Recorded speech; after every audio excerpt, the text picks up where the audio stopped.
Hello class 10th students. जैसा कि आपको याद ही है, हम लोगों ने मैन्युफैक्चरिंग इंडस्ट्रीज़ जो है चैप्टर स्टार्ट कर लिया था और उसमें थोड़ा बहुत पढ़ाई भी कर ली थी, जिसमें इंडस्ट्रियल लोकेशन वगैरह जान लिया था। अब हम आगे देखेंगे क्लासिफिकेशन ऑफ इंडस्ट्रीज़। इंडस्ट्री को स्टडी के पॉइंट ऑफ व्यू से किस तरह से क्लासिफाई किया गया है। List the various manufactured product you use in daily life, such as transistors, electric bulb, vegetable oil, cement, glassware, petrol, matches, scooters, automobile, medicine and so on. बहुत लंबी list है जिन इन चीज़ों का जो हम रोज़ ही इस्तेमाल करते हैं.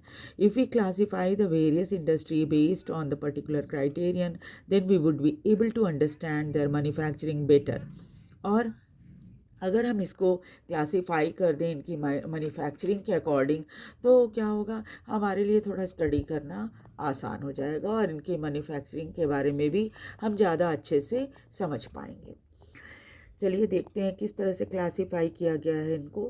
पहला क्लासिफिकेशन जो हुआ है on the basis of the raw material used, कैसा रॉ मटेरियल इस्तेमाल होता है इनको बनाने में। तो इसमें दो कैटेगरी बनी है, एक तो है एग्रो बेस्ड इंडस्ट्री और दूसरा मिनरल बेस्ड इंडस्ट्री। तो जो एग्रो बेस्ड इंडस्ट्री होती हैं वो उसमें cotton, woollen, jute, silk, textile, rubber, sugar, T, coffee, edible oil आते हैं। यानी ये सब के सब क्या है, एग्रीकल्चर के ऊपर बेस्ड हैं। दूसरा है मिनरल बेस्ड इंडस्ट्री, जिसमें iron, steel, cement, aluminium, machine tools and petrochemicals. उसके बाद है according to their main role, उनका मेन रोल क्या होता है, उसके हिसाब से दो ग्रुप बना है, बेसिक इंडस्ट्रीज़ का और कंज्यूमर इंडस्ट्री का। बेसिक और की इंडस्ट्री क्या होते हैं, विच सप्लाई देयर प्रोडक्ट्स और raw material to manufacture their goods, जैसे iron and steel and copper smelting, aluminium smelting. इनको बेसिक इंडस्ट्री कहा जाता है। ठीक है। कंज्यूमर इंडस्ट्री क्या होते हैं, that produces goods for direct use for by consumer. ये सामान बनाते हैं जो सीधे कंज्यूमर के पास आता है। जबकि इनको क्या, बेसिक इंडस्ट्री को क्या करना पड़ता है, पहले इनके पास रॉ मटेरियल आता है, फिर वो उससे कुछ बनाते हैं। जैसे आयरन ओर जब आता है इनके पास, तो पहले उससे आयरन एक्सट्रैक्ट किया जाता है, उसके बाद आगे चीज़ें बनती हैं। लेकिन यहाँ पर क्या है, कंज्यूमर इंडस्ट्री में यहाँ पर कंज्यूमर जो है वो सीधे सीधे चीज़ों को इस्तेमाल करते हैं, जैसे sugar, toothpaste, paper, swing machine, fans, ये सब बनता है फैक्ट्री में और सीधे सीधे मार्केट में आ जाता है। On the basis of capital investment, पैसा खर्च करने के हिसाब से भी कैटेगरी बनाई गई है। एक तो है स्मॉल स्केल इंडस्ट्री और दूसरी है लार्ज स्केल इंडस्ट्री। तो पहले देखते हैं हम स्मॉल स्केल इंडस्ट्री क्या होता है। Small scale industry is defined with the reference to the maximum investment allowed on the asset as a unit. This limit has change over a period of time. At present time, the maximum investment allowed in rupee 1 crore. If investment is more than 1 crore or on any industry, then it is known as large scale industry. Small scale industry को कहा जाता है जहाँ पर investment जो है वो 1 करोड़ रुपये तक होता है और एक यूनिट को बनाने में। और ये लिमिट जो है थोड़ा समय के अनुसार चेंज भी होता रहता है। अभी जो है वो 1 करोड़ है और अगर इन्वेस्टमेंट 1 करोड़ से 1 करोड़ से ज़्यादा है तो इसे लार्ज स्केल इंडस्ट्री कहा जाएगा। फिर क्या है, on the basis of ownership, यानी मालिक कौन है इसका। Public sector owned and operated by government agency, BHEL, SAIL. Public sector industry जो होती हैं या पब्लिक सेक्टर में जो इंडस्ट्रीज़ होती हैं उनको ऑपरेट करना गवर्नमेंट का काम होता है, गवर्नमेंट की एजेंसीज काम करती है, जिसमें भेल है भारत हेवी इलेक्ट्रिकल लिमिटेड और सेल है steel authority of India limited. Private sector industry owned and operated by individual और अ ग्रुप ऑफ इंडिविजुअल, जैसे टिस्को है, बजाज ऑटो लिमिटेड है, डाबर इंडस्ट्री है। प्राइवेट इंडस्ट्री जो होती है वो कोई एक व्यक्ति या किसी ग्रुप का होता है, जैसे टिस्को, बजाज ऑटो या फिर डाबर। जॉइंट सेक्टर इंडस्ट्री जो होती हैं which are jointly run by the state and individual or a group of individual। जो जॉइंट सेक्टर इंडस्ट्री होती हैं वो क्या होती हैं, सरकार के साथ साथ उनका जो है किसी इंडिविजुअल या ग्रुप के साथ कोलाबोरेशन होता है ना, दोनों मिल के चलाते हैं, है ना, सरकार और इंडिविजुअल या फिर ग्रुप ऑफ इंडिविजुअल। भारत में कई ऐसे इंडस्ट्री हैं जिसमें ऑयल इंडिया लिमिटेड जो है वो ऐसे ही पब्लिक और प्राइवेट सेक्टर का मिलाकर बना हुआ है। Cooperative sector industry are owned and operated by producer and supplier of raw material, workers and both। Cooperative sector में जो वो इंडस्ट्री आते हैं जिसमें प्रोड्यूसर और सप्लायर ऑफ रॉ मटेरियल और वर्कर सब या सारे मिले रहते हैं, नहीं तो कम से कम 2 लोग तो मिले ही रहते हैं। दे पूल देयर रिसोर्सेज, उनके पास जो कुछ भी साधन होता है वो इकट्ठा कर लेते हैं। शेयर द प्रॉफिट, और जो भी प्रॉफिट होता है इस इंडस्ट्री से उसको बांटते हैं, या लॉसेस प्रोपोर्शनेटली, लॉस अगर होता है तो भी उसे बांटा जाता है। Such as sugar industry in Maharashtra, the coir industry in Kerala. इसी तरह से शुगर इंडस्ट्री जो है महाराष्ट्र में काम करती है, और कॉयर इंडस्ट्री, क्वायर आप समझते ही होंगे, जो नारियल होता है ना उसके जो जटा जिसको कहा जाता है, नारियल का छिलका, वो उससे रस्सी या बहुत तरह की डेकोरेटिव चीज़ें, डोर मैट वगैरह बनाए, बैग वगैरह बनाया जाता है। तो ये जो है क्वायर इंडस्ट्री, चूँकि केरला कोस्टल एरिया और यहाँ पर नारियल बहुत ज़्यादा होता है, तो वहाँ पर क्वायर इंडस्ट्री इसी तरह से कोऑपरेटिव सेक्टर में आती है। Based on the bulk and weight of raw material and finish good. उसके बाद एक और कैटेगरी है जिसमें कितना सामान और कितने वजन का रॉ मटेरियल वहाँ इस्तेमाल होता है और सामान जो बनता है वो कैसा होता है, इसके ऊपर भी इंडस्ट्री को डिवाइड किया गया है। हेवी इंडस्ट्री और लाइट इंडस्ट्री। हेवी इंडस्ट्री में भारी चीज़ें होती हैं जैसे आयरन और स्टील, और लाइट इंडस्ट्री में हल्की चीज़ें होती हैं जैसे हल्के सामान या इलेक्ट्रिकल इंडस्ट्री वाले सामान। अब देखेंगे हम सेपरेटली, जैसे हमने यहाँ देखा था सबसे एग्रो बेस्ड इंडस्ट्री और मिनरल बेस्ड इंडस्ट्री, तो उसी तरह से हम पहले एग्रो बेस्ड इंडस्ट्री देखेंगे। एग्रो बेस्ड इंडस्ट्री जो एग्रीकल्चर के ऊपर आधारित होती हैं। Cotton, jute, silk, woollen textile, sugar, edible oil industry are based on agricultural raw material. ये सभी इंडस्ट्री ऐसी हैं जो एग्रीकल्चरल रॉ मटेरियल के लिए अपने रॉ मटेरियल के लिए एग्रीकल्चर के ऊपर निर्भर होती हैं। टेक्सटाइल इंडस्ट्री, सबसे पहले हम देखेंगे टेक्सटाइल यानी जहाँ कपड़े बनते हैं। The textile industry occupies unique position in the Indian economy. इनकी स्थिति बहुत ही अनोखी है भारत के इकोनॉमी में, because it contribute significantly to industrial production 14%, employment generation 35 million person directly, और second largest after agriculture, and foreign exchange earning about 24.6%। इस industry में देखा जाए तो इनका कंट्रीब्यूशन जो है इंडस्ट्रियल प्रोडक्शन में 14% है। एम्प्लॉयमेंट अगर देखा जाए तो 35 मिलियन पर्सन लोग यहाँ काम कर रहे हैं सीधे सीधे, और सेकंड लार्जेस्ट इंडस्ट्री है एग्रीकल्चर के बाद। फॉरेन एक्सचेंज अर्निंग की जहाँ तक बात हो तो 24.6% अर्निंग लाते हैं ये। It contribute 4% toward GDP. GDP में इनका कंट्रीब्यूशन 4% है।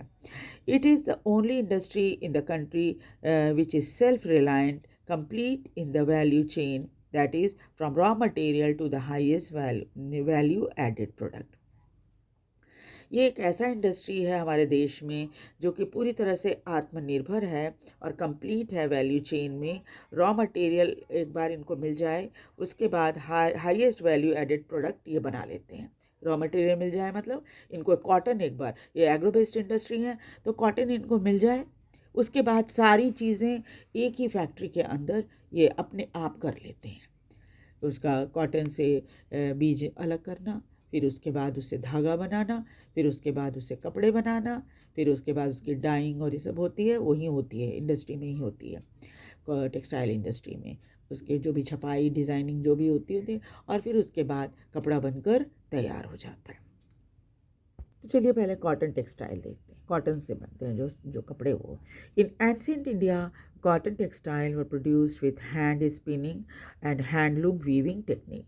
पहले पुराने ज़माने में भारत में जो सूती कपड़े होते थे वो हाथ से बनाए जाते थे या फिर हैंडलूम से इसको बिना जाता था. After 18th century power loom came into use. उसके 18वीं शताब्दी के बाद पावर लूम यानी कि पावर से चलने वाले हथकरघे बनने लग गए. Our traditional industries suffered a setback during the colonial period because they could not compete with the mill made cloth from England. फिर हमारी ये इंडस्ट्री जो है बहुत पिछड़ गई क्योंकि जब भारत में अंग्रेज़ों का शासन था तो उन्होंने उनके जो मिल के बने हुए कपड़े भारत में आते थे मार्केट में, उसके साथ इनका कंपटीशन नहीं हो सकता था क्योंकि मिल के बने हुए कपड़े सस्ते होते थे और हाथ से बने हुए कपड़े जनरली क्या होते हैं, महंगे होते हैं. First successful textile mill was established in Mumbai in 1854. पहली जो टेक्सटाइल मिल थी वो मुंबई में 1854 में स्थापित की गई थी. 2 world war were fought in Europe. India was a British colony. There was a demand for cloth in UK. Hence, they gave a boost to the development of cotton textile industry. 2 world war हुए Europe में. उसमें उस समय भारत जो था British colony था और इसकी वजह से जब ये यूके जो है यूनाइटेड किंगडम जब वर्ल्ड वॉर में व्यस्त था तब उस समय भारत में कपड़ों की डिमांड बहुत बढ़ गई थी और इसकी वजह से क्या हुआ कि ये इंडस्ट्री बहुत तेज़ी से पनपी. Today there are nearly 1600 cotton and human made fiber textile mill in the country. आज करीब ये रिकॉर्ड हो सकता है थोड़ा पुराना हो, नया रिकॉर्ड में और भी ज़्यादा हो सकता है क्योंकि ओल्ड एडिशन बुक है तो थोड़ा सा रिकॉर्ड जो है वो ओल्ड है. 1600 कॉटन टेक्सटाइल मिल है और human made fibre textile mill भी कंट्री में है.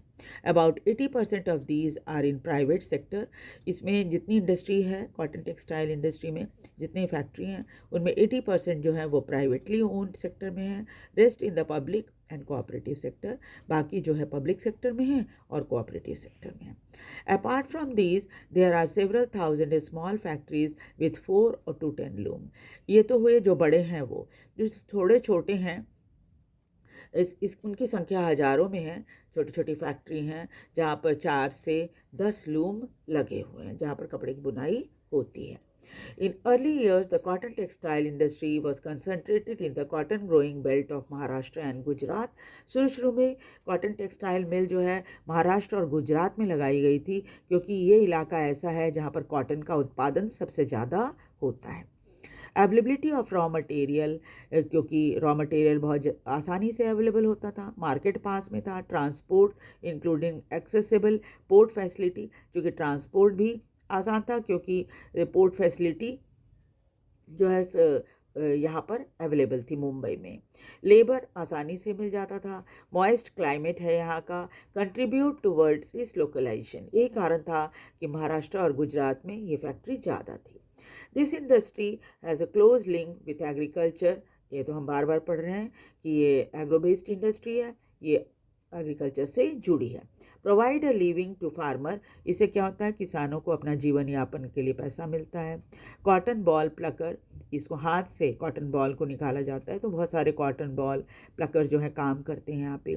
वर्कर्स काम करते हैं ख़ासतौर पे जिनिंग में, जिसमें बीज निकाल दिया जाता है कॉटन बॉल से. फिर उसे स्पिनिंग की जाती है, वीविंग की जाती है, उसकी रंगाई होती है, डिज़ाइनिंग होती है, पैकेजिंग होती है, टेलरिंग होती है, सीविंग होती है. ये सारे काम एक ही जगह होते हैं. अलग अलग भी हो सकते हैं बट जनरली होता है, एक ही जगह होता है.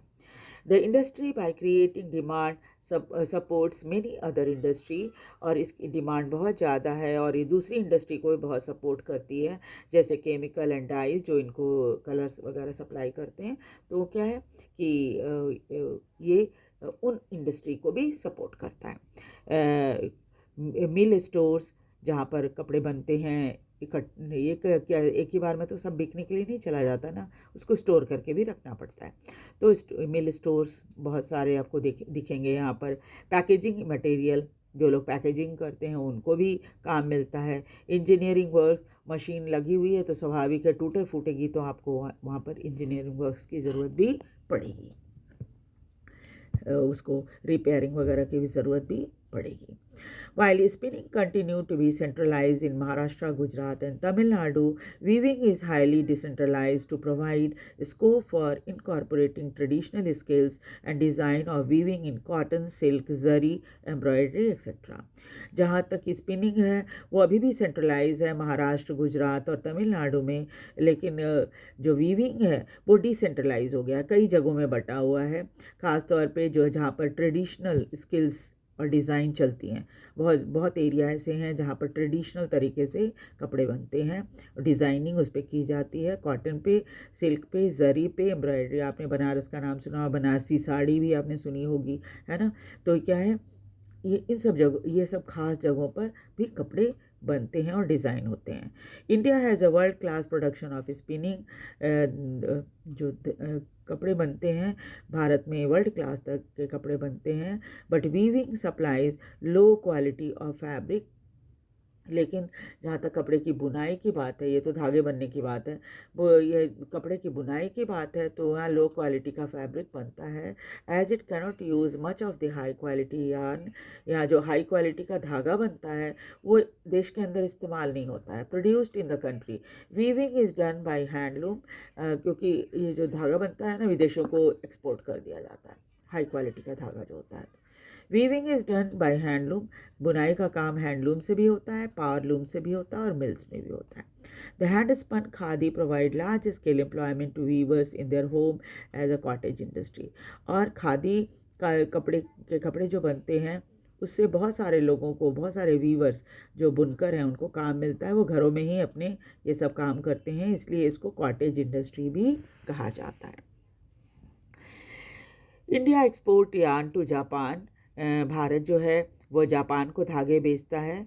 Other important importers of cotton goods from India are USA, UK, Russia, France, east European countries, Nepal, Singapore, Sri Lanka and African country. और भारत से जिन जिन देशों को कपड़े का व्यापार भारत करता है, जिन देशों से, वो है USA, UK, Russia, France, east European countries, Nepal, Singapore, Sri Lanka और African countries. India has the second largest installed capacity of spindles in the world. Bharat में सबसे ज़्यादा सेकेंड लार्जेस्ट है स्पिंडल्स के मामले में, नेक्स्ट टू चाइना. चाइना के बाद भारत का सेकेंड नंबर है. अराउंड 34 मिलियन, करीब 34 मिलियन स्पिंडल्स हैं. ये रिकॉर्ड 2003-04 का है.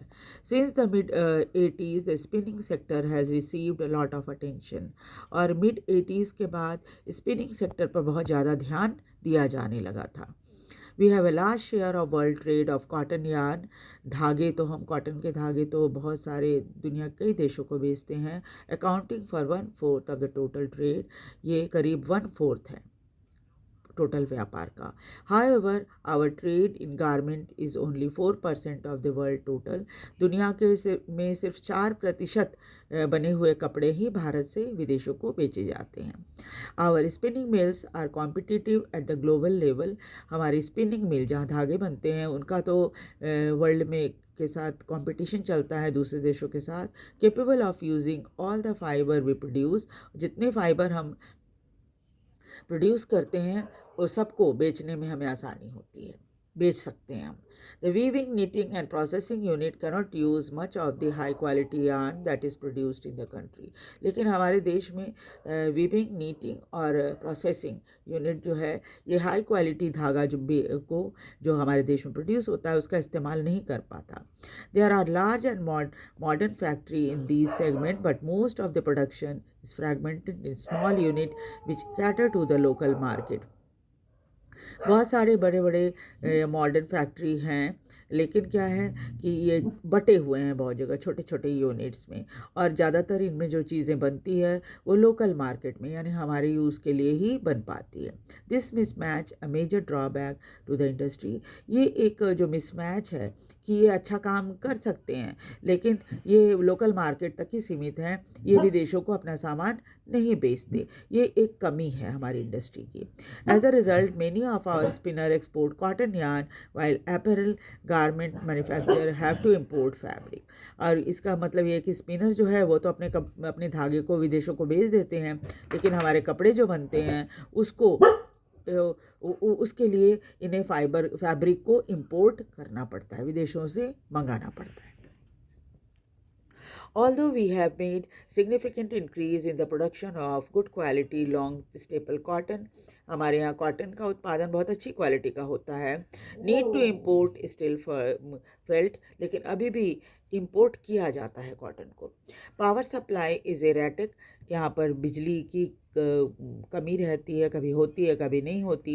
Machinery need to be upgraded in weaving and processing sector in particular, फिर अभी भी हम पुरानी तरह की मशीनें इस्तेमाल कर रहे हैं, जबकि दुनिया में बहुत ही नई टेक्नोलॉजी आ गई है।